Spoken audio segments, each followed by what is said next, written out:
እንደምን ከረማችሁ ውድ ተመልካቾች። ዛሬ የታየ ደንደአን የፍርድ ቤት ውሎ በተመለከተ አጫጭር መረጃዎችን ለመስጠት ነው የቀረብኩት። እንደሚታወቀው ትናንትና ታየ ደንደአን ፍርድ ቤት ወስዶት ነበር። በፍርድ ቤቱ ውሎ ደግሞ እንግዲህ ህግን ጥሷል ብሎ የአብይ ፍርድ ቤት ውሳኔ ሊሰጥ ነው። ወንጀለኛ ነው ብሏል፣ ግን ውሳኔ አልሰጠም እስካሁን። እሱን በተመለከተ ዘርዘር ያለ መረጃዎችን ይዤላችሁ ቀርቤያለሁ። እስከ መጨረሻ ተከታተሉኝ። እንግዲህ መጀመሪያ ታየ በምንድን ነው የተከሰሰው የሚለውን ትንሽ መዳሰስ ያስፈልጋል። የታየ ወንጀል ተብሎ በአብይ የቀረበ ፍርድ ቤት ላይ የቀረበውን ነገር አንድ በአንድ እናያለን። ከዛ ቀጥሎ ደግሞ የታየ ፍርድ ቤት ላይ የተናገረው በጣም ትልልቅ ንግግሮች ነበሩ። በመከላከያ ሰነዶቹ ውስጥም የተጻፉ ትልልቅ ሀሳቦች አሉ እና የታየ ምላሽን በተመለከተ ትንሽ የተወሰኑ ነገሮችን መረጃዎችን አካፍላለሁ። በመጨረሻ ላይ ደግሞ የታየ ክስ አንድምታው ምንድን ነው የሚለውን አንድ ላይ አቅርቤ አጠቃልላለሁ። እስከ መጨረሻ ተከታተሉኝ። እንግዲህ ታየ ከ6 ወር ሆኗል። አሁን ታየ ከታሰረ በህገወጥ በአብይ አህመድ የታሰረበት ታየ የአብይ የግል እስረኛ እንደሆነ ማንም ሰው ያውቃል እና በየጊዜው ፍርድ ቤት ያቀርባሉ። አውቀው ፍርድ የሚባል ነገር ኢትዮጵያ ውስጥ የፍርድ ቤት ፍርድ የአብይ ነው እንጂ ፍርድ ቤትም የለም። ነገር ግን እዛ ይመላለስ ነበር። ትናንትና ደግሞ በጣም ለየት ያለ ውሳኔዎች ተላልፈዋል። እሱን ብናይ መጀመሪያ የታየ ክስ ምንድን ነው፣ ጭብጡ ምንድን ነው ለምለው ታየ በ3 ወንጀሎች እንግዲህ ወንጀል ሲባል የአብይ ምለው የአብይ ወንጀል ብንል ታየ ወንጀል ፈጽሟል ብሎ አብይ የከሰሰው በ3 ወንጀል ነው። አንደኛው አገርን ክዶ ከጠላቶች ጋር አብረዋል የሚለው ነው እና የአገር ክደት ፈጽመው በተለይ ደግሞ አገሪቷ ጦርነት ውስጥ ባለችበት ጊዜ ታየ ደንደአ ከጠላቶች ጋር አንድነት ፈጥሯል ብሎ ነው መጀመሪያ ክስ ለታየ የተነበበው። አንደኛ ኦፊሻሊ እንግዲህ ፍርድ ቤት አገር እንግዲህ ይሄ የአቃቢ ህግ ክስ ነው። ኦፊሻሊ አገር ጦርነት ውስጥ ነች ብለው በፓርላማ የታወጀ የለም። ነገር ግን እናውቃለን የአብይ ጦርነት ነው ኢትዮጵያ ውስጥ ያለ። ያንን አምኗል። አገር ጦርነት ውስጥ ባለችበት ጊዜ ታየ ደንደአ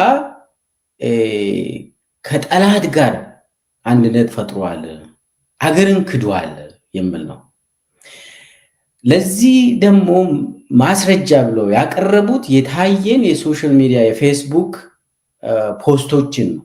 እናም ታየ ቢቢሲ ላይም የተናገረውን እሱንም እንደ ማስረጃ ብለው ለፍርድ ቤት አቅርበዋል ከሳሾቹ፣ የአብይ ከሳሾቹ። እንግዲህ ታየ ጠላቶች ጋር አብሯል ተብሎ ተጽፎለት ለታየ የተነበበ ውስጥ የሚገርም ማን ነው ጠላት ማለት ብለን እንጠይቃለን። ያ የተነበበ ውስጥ ጠላት ተብሎ የተዘረዘረው 2 አካል ነው። ታየ እንግዲህ ከጠላት ጋር አብሯል፣ አንድነት ፈጥሯል፣ አገርን ክዷል የተባለው 2 ጠላቶች ተብሎ በአብይ ትዕዛዝ በአብይ አቃቤ ህግ የተነበበው የኦሮሞ ነፃነት ሰራዊትና ፋኖ ነው። እነኚህ ሁለቱ ኦኤልኤ እና ፋኖ ጠላት ነው ብለው ያ ፍርድ ቤት ላይ የተነበበው ክስ ታዬ እንግዲህ ከሁለቱም ጋር አብሯል፣ ከሁለቱ ጋር አንድነት ፈጥሯል። ይህንን በማድረጉ አገርን ክዷል ብሎ ነው የመጀመሪያ ክስ የቀረበው። እንግዲህ ታዬ ከኦኤልኤ እና ከፋኖ ጋር አንድነት ፈጥሮ አገርን ክዶ ተብሎ ነው ፍርድ ቤት ላይ የተከሰሰው። ይሄ የመጀመሪያው ክሱ ነው። የታየ ምላሽ በኋላ እናያለን። ሁለተኛ ክሱ ደግሞ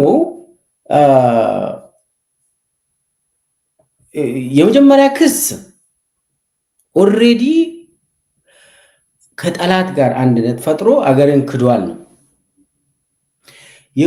ሁለተኛው ክስ ደግሞ ከጠላት ጋር ለመስራት ዝግጅት ላይ ባለበት ጊዜ ነው የተያዘው። ስለዚህ ወንጀልን ለመፈጸም ሲንቀሳቀስ ነው የተያዘ ይላል። ያ ወንጀል ደግሞ በማህበራዊ ድረገጹ ላይ እና ከቢቢሲ ጋር ያደረገው ቃለ መጠየቅን ጠቅሶ እንግዲህ ማስረጃ ብሎ ያቀረቡት ተመሳሳይ ነው። ተመሳሳይ ማስረጃ ነገር ግን የተለያየ ክስ ተብሎ ነው የቀረበው የሁለተኛው ክስ።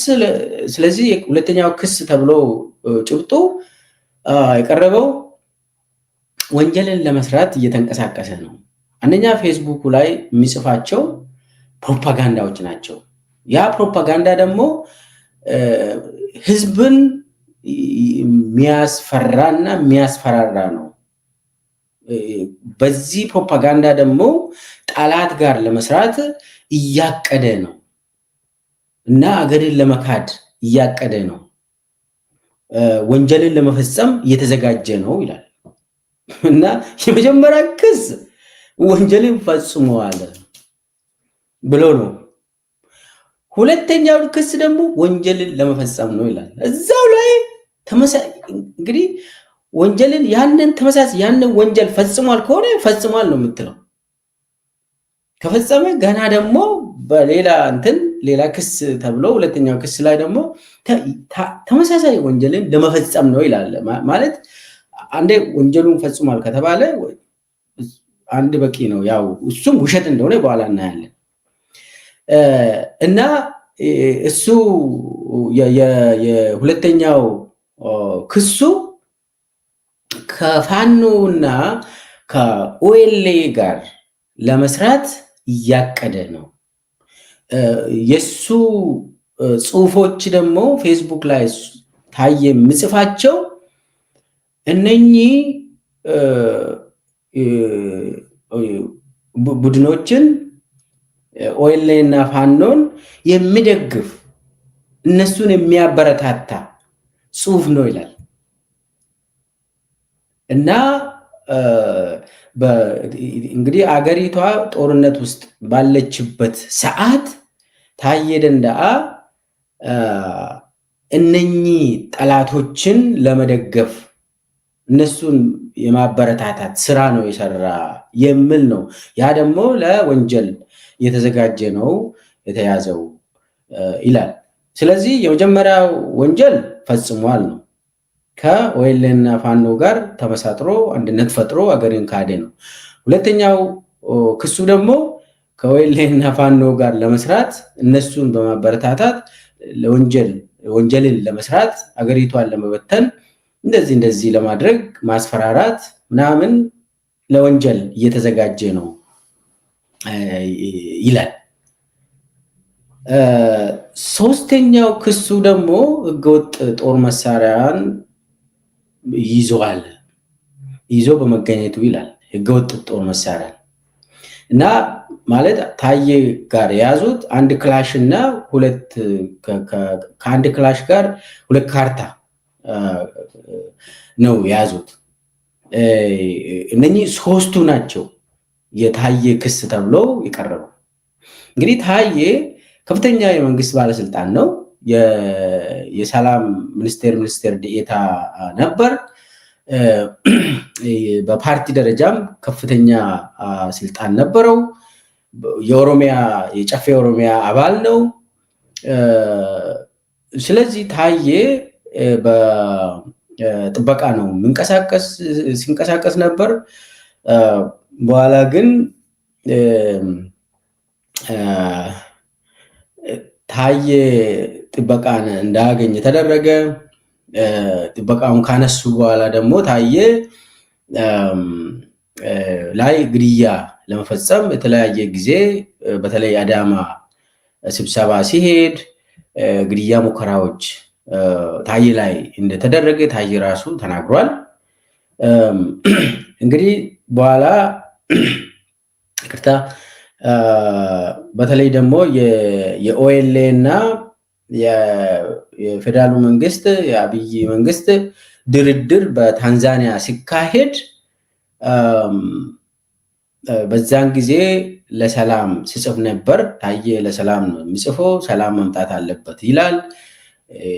ወንድማማቾች ማለት የኢትዮጵያ መከላከያ ሰራዊትም ዜጋ ነው።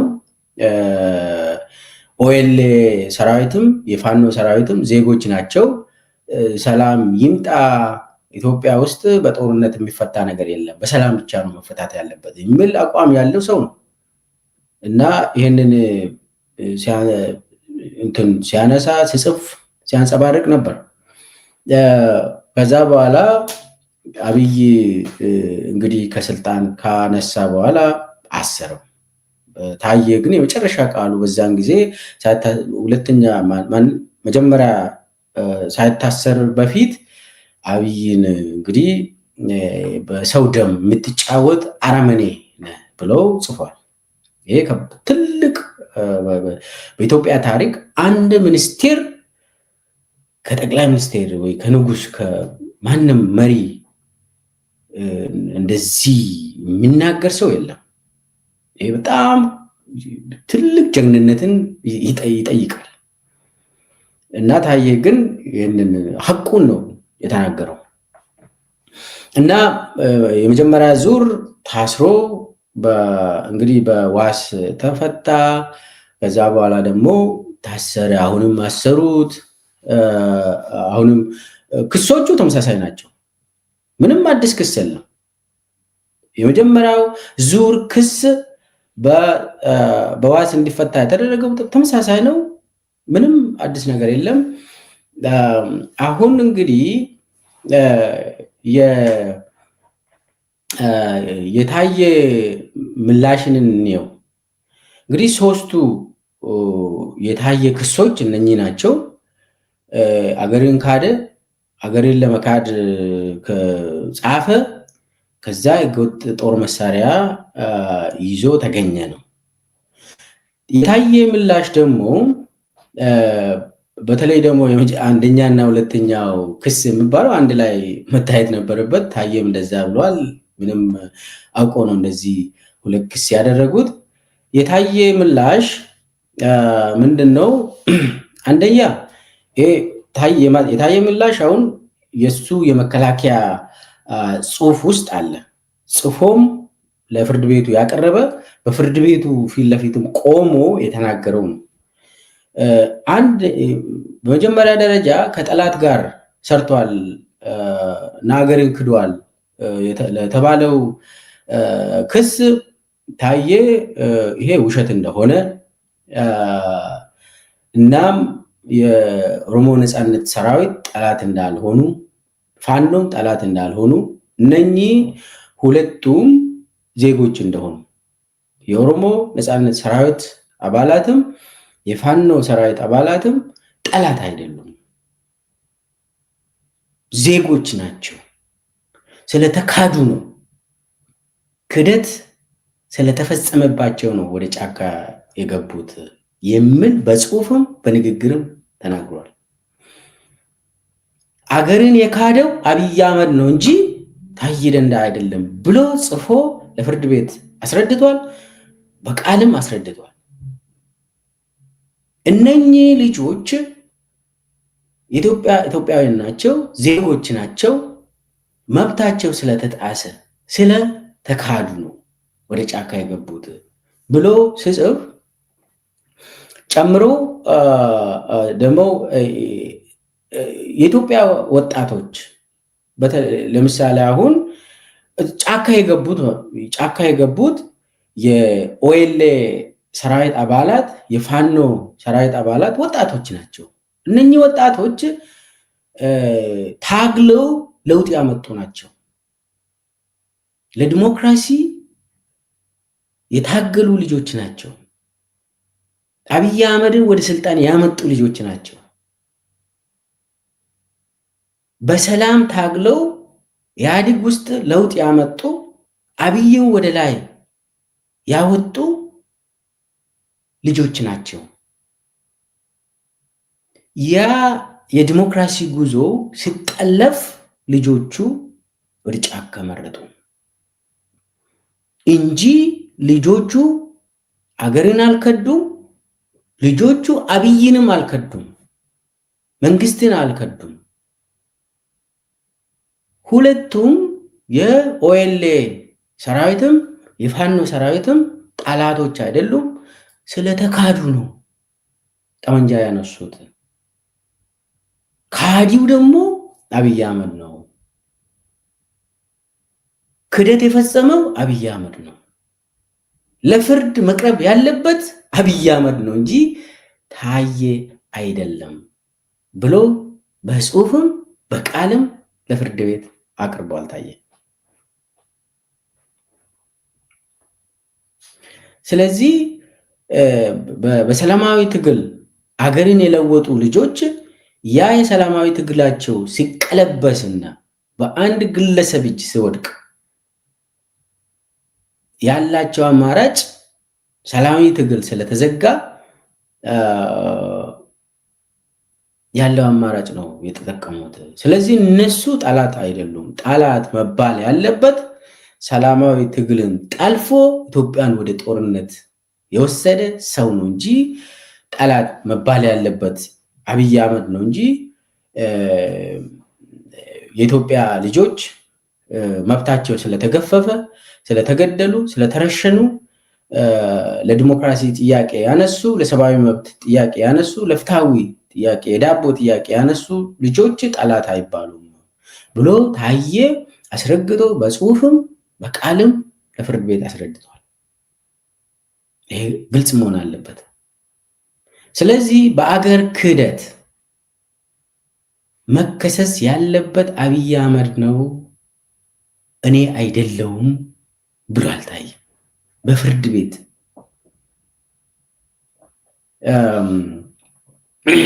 ስለዚህ በተለይ ደግሞ ብሎም ከካንትን ጽሁፎቹንም እነሱ ያቀረቡት የሶሻል ሚዲያ ሶሻል ሚዲያ ላይ ታዬ ሲጽፍ የነበረው ያንን ሰብሰብ አድርጎ እንደ ማስረጃ ያቀረቡት ጽሁፎቹ የኔ ናቸው። ነገር ግን ይሄ ጽሁፍ እኮ የሚሰብከው ሰላምን ነው እንጂ ጦርነትን አይደለም። ጦርነት የሚወድ ሰው አብይ አህመድ ነው። እኔ ሰላም ሰባኪ ነበርኩኝ፣ ሰላም ይምጣ ነው ያልኩት እንጂ እናንተ ያቀረባችሁት የቢቢሲ ቃለ መጠየቄንም ፌስቡክ ላይ የጻፍኩትንም ይሄ ለማንም ሰው አንብቦ መረዳት ይችላል። ስለ ሰላም ነው፣ ስለ መብት ነው፣ ስለ አንድነት ነው፣ ስለ ለውጥ ነው፣ ስለ ዲሞክራሲ ነው። ይሄ ደግሞ ወንጀል አይደለም የጻፍኩት ብሏል። ሁለተኛ ደግሞ እኔ መብቴን ተጠቅሜ ነው ይሄንን የጻፍኩት፣ ነፃነቴን ተጠቅሜ ነው እንጂ ማንም ሰው የሰጠኝ ወይ ደግሞ ለየት ያለ መብት እኔ አልፈልግም። ይሄ የተፈጥሮ ህገ መንግስታዊ መብቴን ተጠቅሜ ነው ይሄንን የጻፍኩት ብሏል። ሶስተኛ እኔን የህዝብ ተወካይ ነኝ፣ የጨፌ ኦሮሚያ አባል ነው እና የህዝብ ተወካይ ሁኜ ሰላምን ነው መስበክ ያለብኝ። በኢትዮጵያ ምድር ላይ ጦርነት ይብቃ ማለት አለብኝ። ሰቆቃ ይብቃ፣ ፍትህ ይምጣ ማለት አለብኝ። ስለዚህ የጻፍኩት ነገር ምንም አይነት ስለ ጦርነት ሳይሆን ጦርነትን የሚቀሰቀስ ሳይሆን ሰላምን የሚሰብክ ነው። ስለ ሰላም ነው የዘመርኩት። ሰላም የማይፈልግ ደግሞ አብይ ነው ብሏል። ስለዚህ ታዬ ሙሉ በሙሉ ራሱን ተከላክሏል። የመጀመሪያ እና የሁለተኛ ክሱ ላይ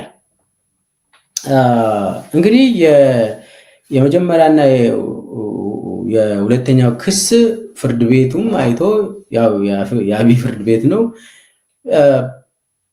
ኦኬ ነፃ ነህ አሉ። ምንም ማለት አይችልም። የአቃቢ ሕግ የአብይ አቃቢ ሕግ ወሬን ይሄ ፍርድ ቤት አልተቀበለም። በነገራችን ላይ ይሄ ፍርድ ቤት ዩናኒመስሊ አይደለም የመጀመሪያና የሁለተኛ ክሶቹን ውድቅ አደረገው፣ ማጆሪቲው ነው። እና የፍርድ ቤቱ በድምፅ ብልጫ ነው እንግዲህ ታዬ ነፃ ነው። በመጀመሪያና በሁለተኛ ክሶቹ በተመለከተ ታዬ ነፃ ነው የተባለው። ነገር ግን ሶስተኛ ክሱን ወንጀለኛ ነህ ተባለ። ህገወጥ ጦር መሳሪያ ይዜ ነው የተገኘ፣ ህግን ተላልፈሃል፣ እሱ ላይ እንቀጣሃለን አሉ። ይሄም ውሸት ነው። ታዬም ተናግሯል። ለምን እቺ ነገር ምን ማለት እንደሆነ በኋላ እመጣበታለሁ። አንደኛ ህገወጥ ጦር መሳሪያ የተባለው አንድ ክላሽ ከሁለት ካርታ ጋር ታዬን ሲይዙ ያገኙት ማንም የመንግስት ባለስልጣን ጦር መሳሪያ ይይዛል። ኢትዮጵያ ውስጥ ሚኒስቴር ይቅርና ተራ የወረዳ ካድሬ ራሱ ክላሽ አለው፣ ሽጉጥ አለው። ሲፈልጉ ደግሞ ተጨማሪም ይይዛሉ።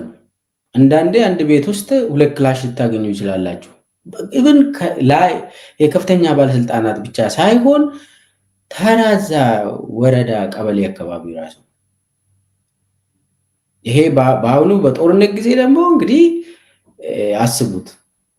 እና ታዬን ያስታጠቀው መንግስት ራሱ ነው፣ አብይ ራሱ ነው። እንግዲህ አብይ መንግስት ከተባለ ይሄ የታወቀ ነው። እኔ ራሴ የኦሮሚያ ባለስልጣን በነበርኩበት ጊዜ ራሱ የኦሮሚያ ፖሊስ ኮሚሽን ያስታጠቀኝ ክላሽ አለ፣ ሽጉጥ ነበር። ይሄ የታወቀ ነው።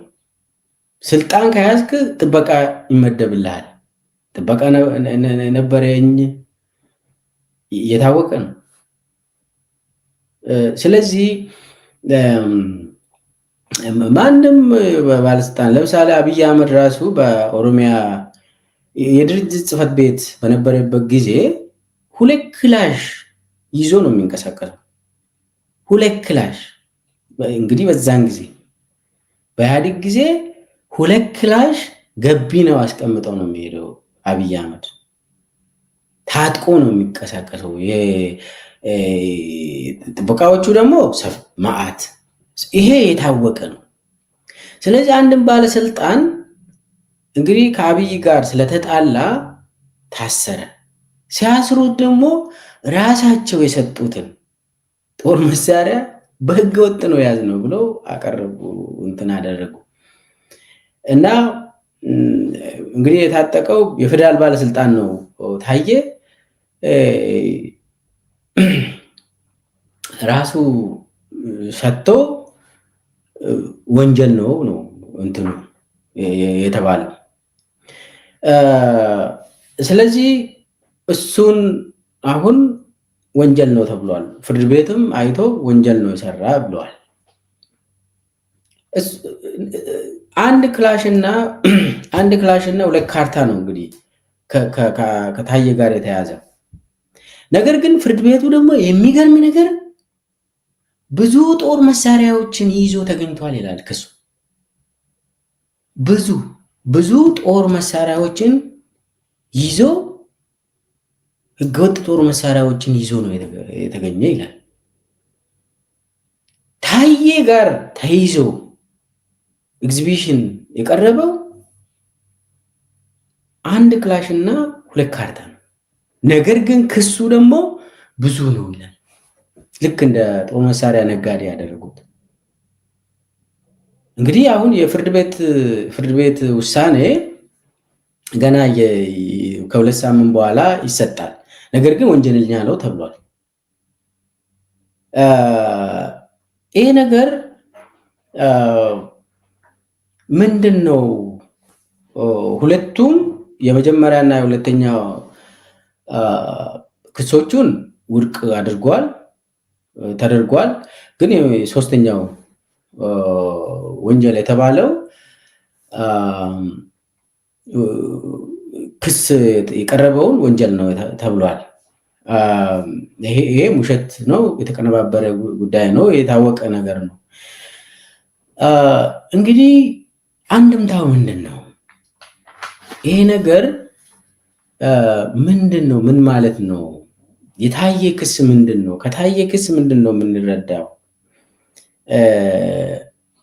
ለምለው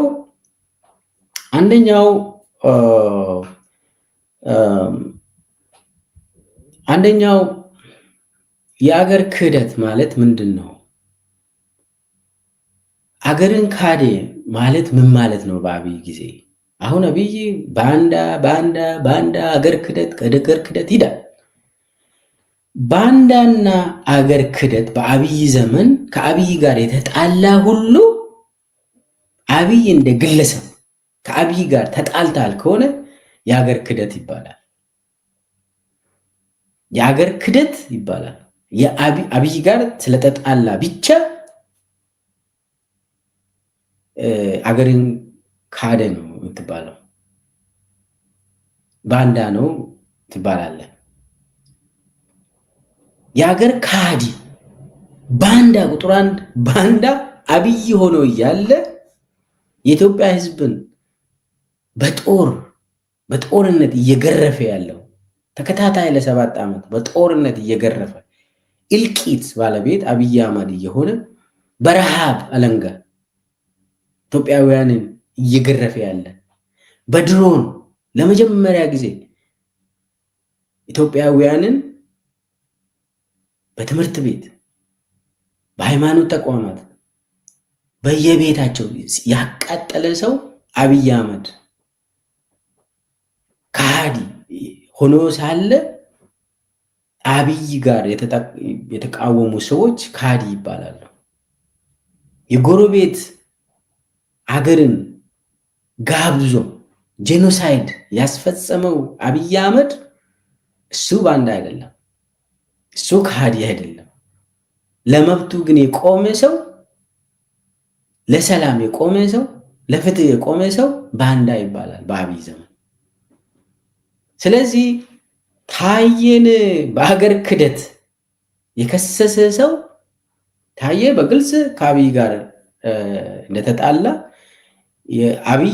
አብይ የኔ ጠላት ነው ብሏል በአደባባይ ታዬ። ስለዚህ ዋናው ችግሩ ይሄ ነው። ከአብይ ጋር እንዴት ተጣላ፣ አብይን እንዴት ትቃወማለህ የሚለው ነው ችግሩ። አንዱ እሱ ነው። ሌላው በተለይ ደግሞ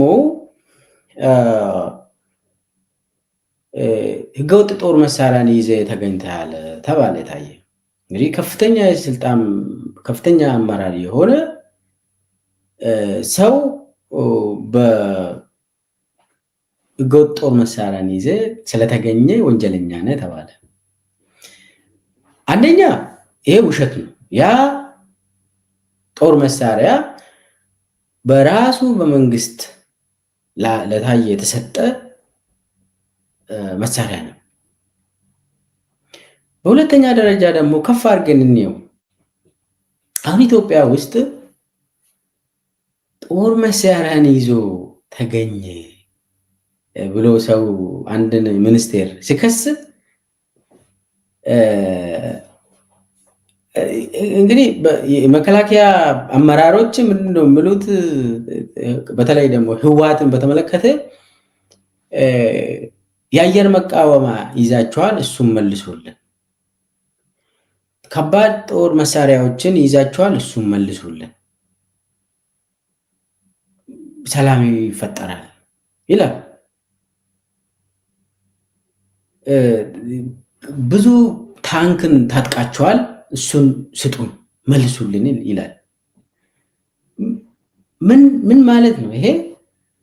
በቃ መልሱልን ነው በቃ፣ ሌላው እንትን የለም። ታዬ ግን አንድ ክላሽ ስለያዘ እንግዲህ ያው አንድ መንግስት ነው ብዬ ነው ማወራ። ታዬ አንድ ክላሽ ስለተያዘ እሱም ራሳቸው ሰጥተው ወንጀለኛ ያደረጉትን እንግዲህ ህወሓት ከባድ መሳሪያችሁን መልሱ ነው የተባሉት። እሱ እንግዲህ ምን ለማሳየት ነው?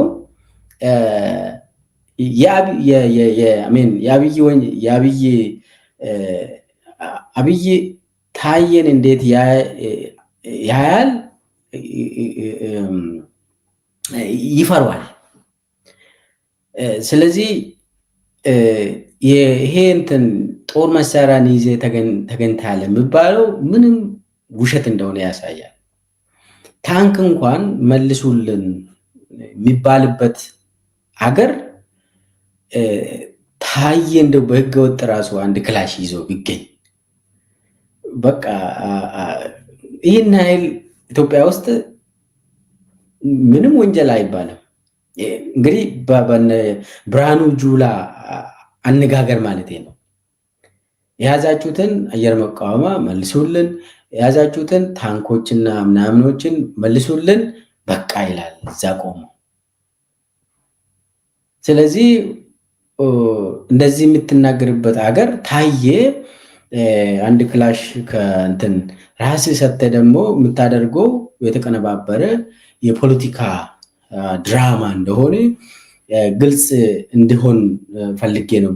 ሌላው ይቅርና ለምሳሌ በቅርብ ጊዜ ከኦኤልኤ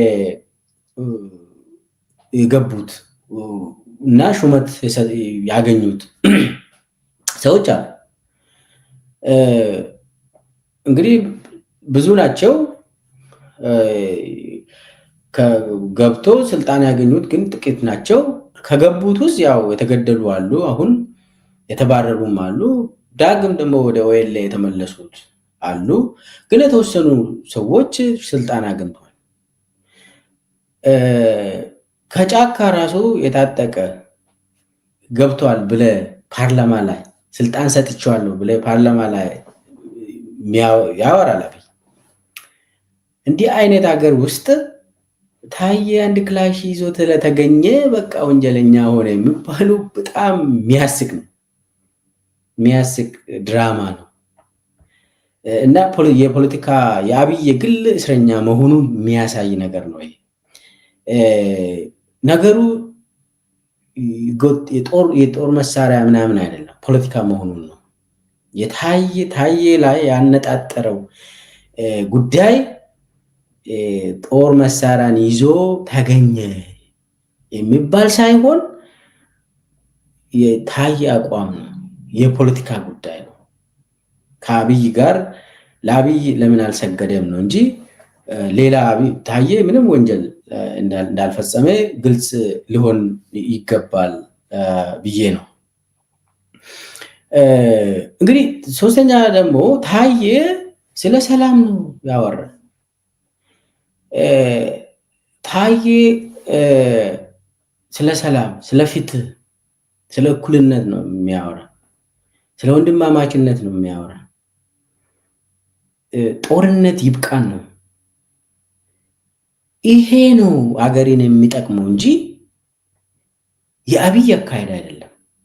የአብይ አካሄድ አገርን የሚያፈርስ ባንዳነት ነው። የአብይ አካሄድ ህዝብን እየጨፈጨፈ ነው። ትግራይ ውስጥ ጄኖሳይድ አካሄደ። አማራና ኦሮሚያ ውስጥ እየተካሄደ ያለው ጭፍጨፋ ማንም ሰው ያውቃል። አሁን ደግሞ አፋር ተጨምሮበታል። ሲኦል ነው አሁን አፋር ክልል። ሌላ ክልልም ሁሉም ክልሎች አካባቢ የሆነ ያለው ስቃይ ነው። ይሄ የአብይ አካሄድ ለሀገር አይጠቅምም፣ ለሀገር ጥቅም አይጠቅምም። አገር ካደ የሚባለው አብይ ነው። ለሀገር ጥቅም ቆመ የሚባለው ታዬ ደንደዓ ነው። ለምን? የታየ መንገድ ነው አገርን የሚጠቅመው። የአብይ መንገድ ግን አገርን የሚያፈርስ የስቃይ መንገድ፣ የግድያ መንገድ፣ የክህደት መንገድ ነው የአብይ መንገድ። ስለዚህ ከዚህ የምንረዳው ታዬ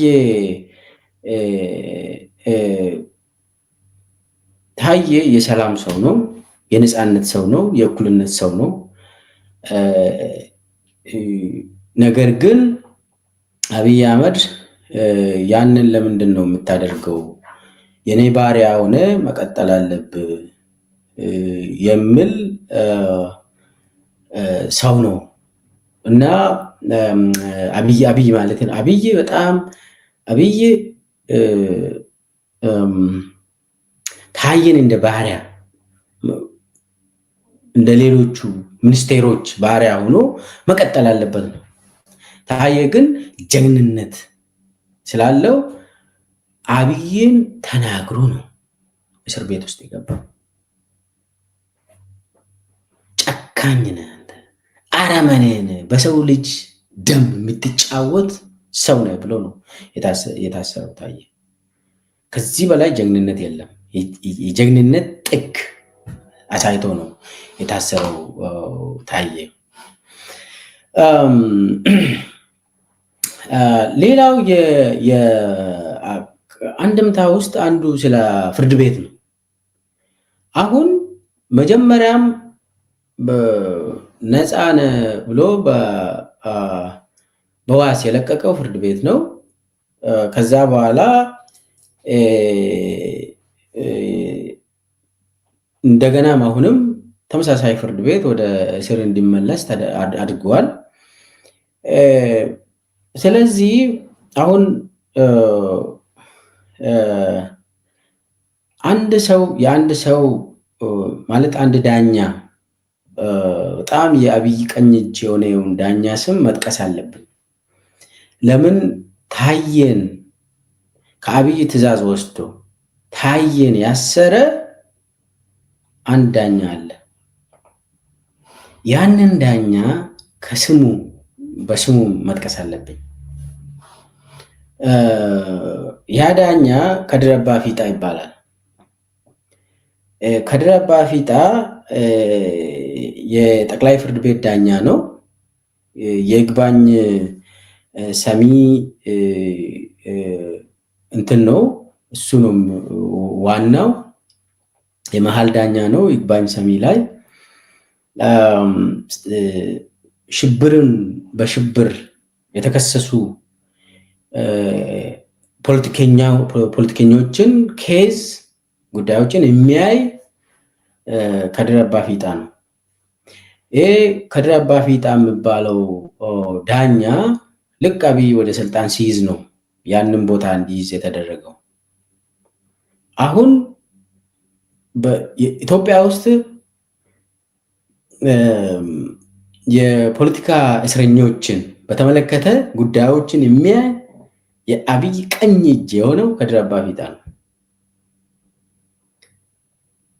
የታየንም የሞተ ኬዝ እንደገና እንዲነሳ ያደረገው በአብይ ትዕዛዝ ማለት ነው ከድር አባ ፊጣ ነው። የአብይ ተላላኪ ሆኖ የሚያገለግል አንድ ዳኛ ከድር አባ ፊጣ ይባላል። ያንን ቦታ ያገኘው በአብይ ትዕዛዝ ነው እና አሁን የጠቅላይ ፍርድ ቤት ውስጥ በጣም የሚታወቅ ሰው ነው። በፖለቲካ የታሰሩ ሰዎች ጉዳይ የሚያይ ከአብይ ትዕዛዝ የሚወስድ ሰው ስለሆነ ነው እና የታየ ጉዳይ ኦልሬዲ በእንትን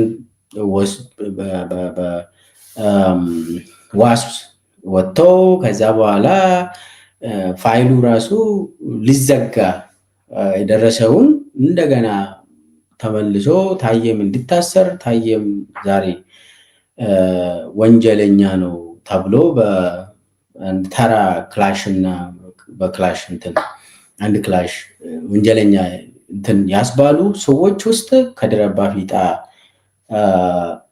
ስም መነሳት ስላለበት ነው። እና በአጠቃላይ አብይ ሁሉንም መዋቅር ፍርድ ቤትንም ተቆጣጥሯል። አንዳንድ የፍርድ ቤት ዳኞች አሉ በነፃነት መስራት የሚፈልጉ። ይሄ ነገር እነሱን አይመለከትም። አሁንም ታየ እኮ የመጀመሪያና የሁለተኛ ወንጀል ተብሎ በአብይ የቀረበውን ከዚህ ነፃ ነው የተባለው በማጆሪቲ ነው። የድምፅ ሲሰጡ በማጆሪቲ ነው እንጂ አሉ የአብይ ተወካዮች ፍርድ ቤት ውስጥ ሽንጣቸውን ገትሮ ታየ እንደዚህ ነው አሸባሪ ነው የሚሉ አሉ። የብልጽግና አባላት ማለት ነው። ዳኛው ነው የብልጽግና አባላት እና በተለይ ደግሞ ከድር አባፊጣ በጣም ወሳኝ ሰው ነው፣ የአብይ ሰው ነው እና የዳኞችን ስም ስናነሳ በጥንቃቄ ነው የምናነሳ። መረጃ ላይ የተመሰረተ ጉዳይ ነው የምናነሳ። አጥንቴን ነው የምናነሳ። ለምን ኢትዮጵያ ውስጥ ያሉ ዳኞች ስቃይ ውስጥ ናቸው። አብዛኛው ስቃይ ይታሰራሉ፣ ይገረፋሉ። አብዛኛው ዳኛ የአብይን ወንጀል አንተባበርም ያሉ ዳኞች እየተገረፉ እየታሰሩ ነው። በወረዳ ደረጃ በየክልሉ ዳኞች ላይ የሚደርስ ወከባ ይገረፋሉ። በጣም ከባድ ነው። ነገር ግን አልፎ አልፎ እንደነ ከድር አባፊጣ አሉ እና በፌዴራል ደረጃም በክልል ደረጃ የከድር አባፊጣ የሚመስሉ ዳኞች አሉ። የአብይ ተላላኪ የሆኑ የእሱን ስም የግድ ማንሳት ስላለብኝ ነው ያነሳው። ሌሎቹም ዳኞች ከዚህ ተምሮ ወደ ህሊናቸው ይመለሳሉ የሚል ግምት አለን። እናጠናለን። ከጀርባቸው ከየት ነው መረጃ የሚወስዱት? በማን ነው የሚሽከረከሩት? እሱን ካጠናን በኋላ ነው የሰው ስም የምናነሳ እንጂ ዝም ብለን አይደለም። እኔ አብዛኛው ጓደኞቼ ዳኞች ናቸው እና በጣም እጠነቀቃለሁ ለዳኞቹ። ለምን ግድ ነው፣ አንዳንዴ ግድ ስለያዛቸው ከዳኝነት ወጥተው ጠበቃ ይሆናሉ። ነገር ግን ያንን ፖለቲካ እንትን ተደርጎ ፖለቲካ ውስጥ ገብቶ ደግሞ ትዕዛዝ ወስዶ ንጹሃንን የሚያንገላቱ ዳኞች ደግሞ ትንሽ ስማቸው መነሳት ስላለበት ነው። በአጠቃላይ ታየ በፖለቲካ ምክንያት ነው የታሰረው። ይሄ ህገወጥ የጦር መሳሪያም የተባለ ውሸት ነው። ራሳቸው ያስታጠቁትን እንደገና ደግሞ ወንጀል ነው ብለው ነው እንትን ያደረጉት። ከዛ ውጭ ምንም ታየ ያጠፋ ነገር የለም። ታየ የአብይ አህመድ የግል እስረኛ ነው። ኦኬ ታየ ልክ ጥበቃው የሱ ጥበቃ ከተነሱ በኋላ አብይንም ጠይቋል። ጥበቃ ይሰጠኝ፣ እኔ ከፍተኛ የመንግስት ኃላፊ ነበርኩኝ ብሎ። አብይ ግን ምን አገባኝ ሞትክ አልሞትክ ብሏል። ይሄንን በኢንተርቪው ታየ ተናግሯል። ሞትክ አልሞትክ የኔ ጉዳይ አይደለም፣ እኔ አልገልህም፣ ነገር ግን አንተ ብትሞት አያገባኝም ብሏል አብይ አህመድ። ከዛ ተነስቶ ነው አብይ እንደሆነ ታየ ላይ ግድያ ሙከራዎችን ያደረገ አብይ እንደሆነ ታየ በተለያየ እንትኖችም መረጃዎችን ወስዶ ነው የኔ ጠላት አብይ አህመድ ነው ያለ። እንግዲህ ታዬ ጦር መሳሪያ ይዞ ተገኝቷል የተባለው ታዬ ለምንድን ነው ራሱን የጠበቀው? ታዬ ለምን አልሞተም ነው። በቃ ፍርድ ቤቱም ይሄንን ነው ወንጀል ብሎ ታዬ ላይ ያስተላለፈው። ታዬ እኮ መሞት ነበረብህ ብሎ ፍርድ ቤቱ ውሳኔ ሲያስተላልፍ በጣም የሚገርም ነው። የሚገርም የአብይ አቋም እንደሆነ የምትረዱት ታዬ እኮ ልክ አብይ እንዳለ ልክ አብይ አንተ ሞት ካልሞት አያገባኝም እንዳለ መሞት ነበረብህ ነው። በቃ ይሄ ነው ይሄ የፍርድ ቤቱ ውሳኔ። ታዬ ራሱን ጠበቀ፣ ህዝቡም ታዬን ይጠብቃሉ። እስከ ቅርብ ጊዜ ራሱ ታዬ የታሰረበት ቤቶች ከአንዱ ቤት ወስዶ ወደ ሌላ ቤት፣ ከአንዱ ቤት ወስዶ ወደ ሌላ ቤት፣ ከሌላ ቤት ወስዶ ሌላ ቤት እያዘዋወሩ ሲፈልጉ ታዬን የማይሆን ክፍል ውስጥ ለማስገባት የሞከሩበት አካሄድ ታዬ ላይ ጉዳት ለማድረስ ነው። እነ አብይ እነ ደመላሽ የሚያደርጉት ታዬን ለማጥፋት ነው። ይህንን ማወቅ አለብን። ታዬም ይህንን ብሏል። አሁን ወንጀል የሆነው ታዬ እስከ ዛሬ ድረስ ለምን ቆየ ነው የአብይ ጥያቄ፣ የደመላሽ ጥያቄ። አሁን የከድር አባፊጣም ጥያቄ ታዬ ለምን ራስን ጠበክ? ከፍተኛ ባለስልጣን ሆነ ነበር። ልክ ከዛ ስትወርድ ልክ አብይና ደመላሽ እንዳቀዱ መሄድ ነበርብ ነው። የሚያሳዝን ነው። ይሄ ነው የፍርድ ቤቱ ውሳኔም የከድር አባፊጣ ውሳኔም ይሄ ነው እና በዚህ ደረጃ በጣም ስር የሰደደ ጉዳይ መሆኑን ነው መረዳት ያለብን። ስለዚህ ታዬ ምንም አይነት ወንጀል አልፈጸመም። ታዬን የሚጠብቅ የራሱ አምላክና ህዝቡ ነው። ንጹህ ነው እሱ ንጹህ ጭንቅላት ስላለው እንጂ እና ደመላሽ እና አብይ ብዙ ነገር ሞክሯል። ታዬም ተናግሯል። ይሄንን ብዙ ጊዜ ግድያ ሙከራዎች ታዬ ላይ እንደተደረገ ታዬም ተናግሯል። ስለዚህ የታዬ የፍርድ ቤት ውሎን አጠቃላይ በዚህ እንድናይ ብዬ ነው ይህችን መረጃ ይዤላችሁ የቀረብኩት። እስከ መጨረሻ እስካሁን ስለተከታተላችሁኝ አመሰግናለሁ። ሰላሙ ነው።